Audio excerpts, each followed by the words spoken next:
around video of my 1964 Checker Marathon 812 two-door sedan.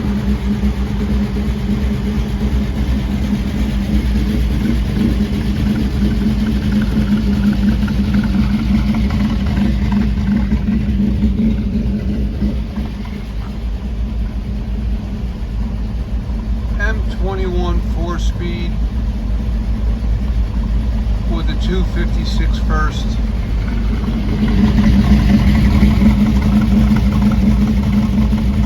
Here's the first dial exhaust. A shortened Dana 60 rear to fit those tires.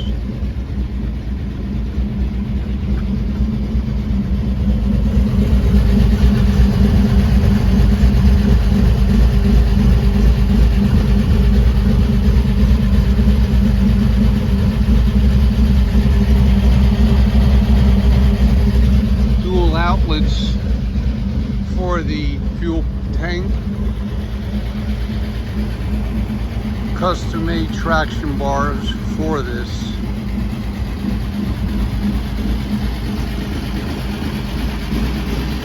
The car was not chopped or shortened.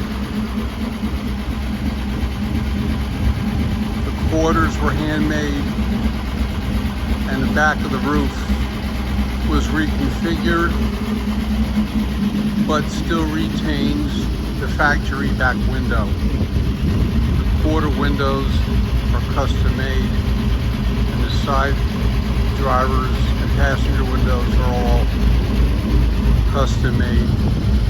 They're Lexan. Fuel fillers in the trunk, batteries in the trunk, and it's all closed off as per NHRA.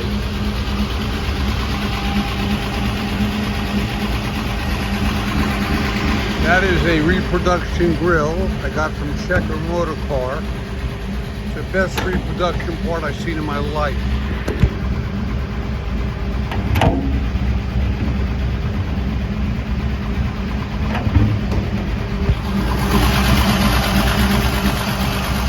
$292. 30 over,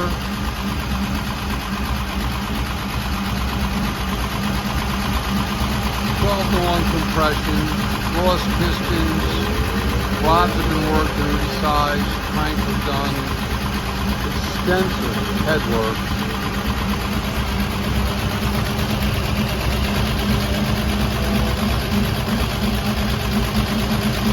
That's the tallest valve cover I could find.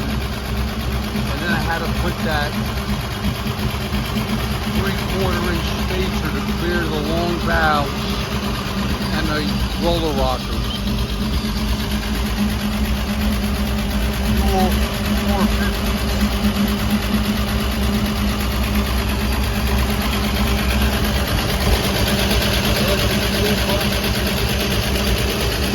Line rod.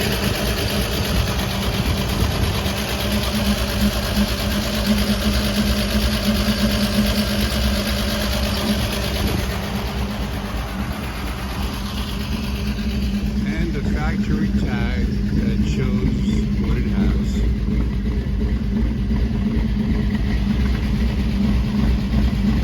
Just waiting on my interior door panels to come in, and then we'll be good.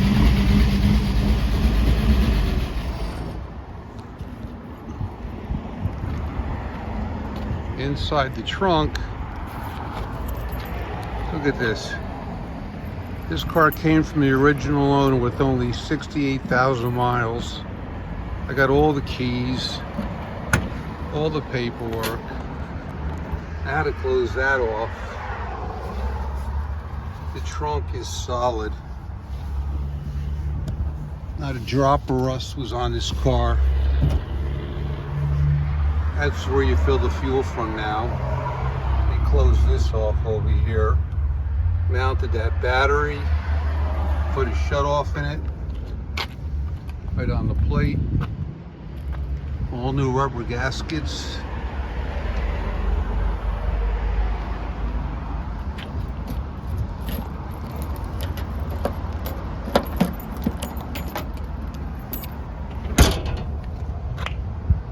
shifter. All the chrome has been redone by Mara in Newark, New Jersey.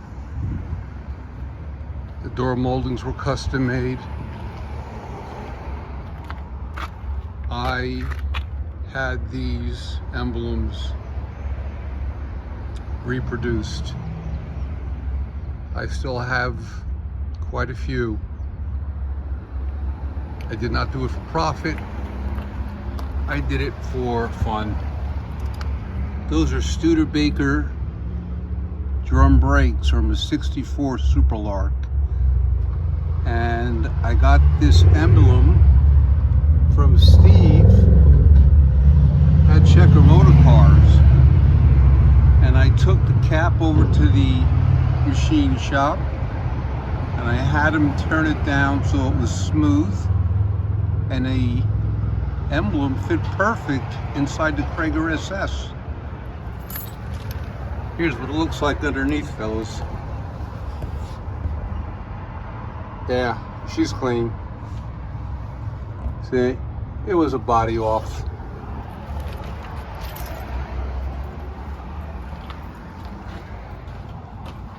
Firewall has been recessed to fit the taller engine. See where we cut it? We had to cut it back there, and it still barely fit the motor because it's so tall.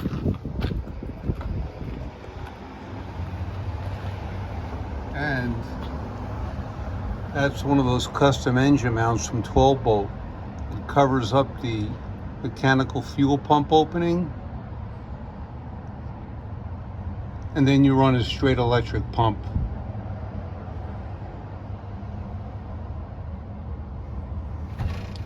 I think normally the fuel pump was right over here.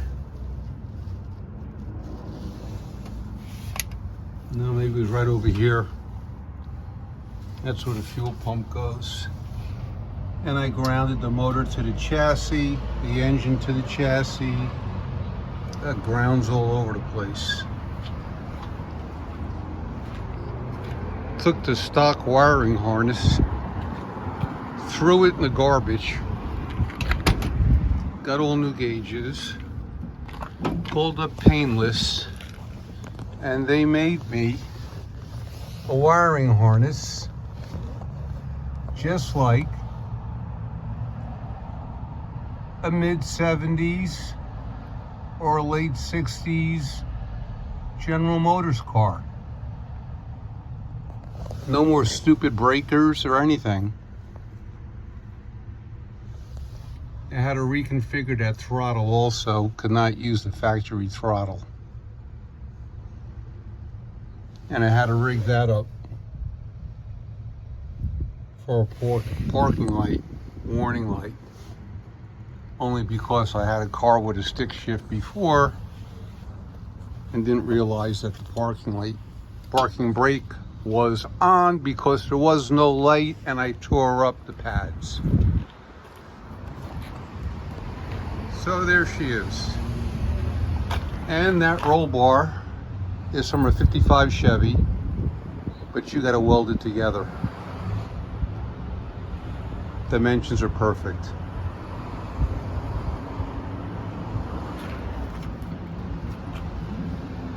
So, this is my latest project.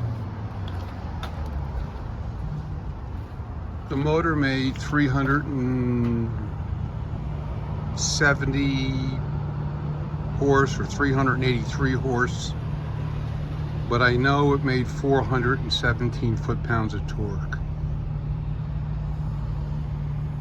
But dialing those 450s is murder. Still working on it. Well, and I'll always be working on it. That's it for now.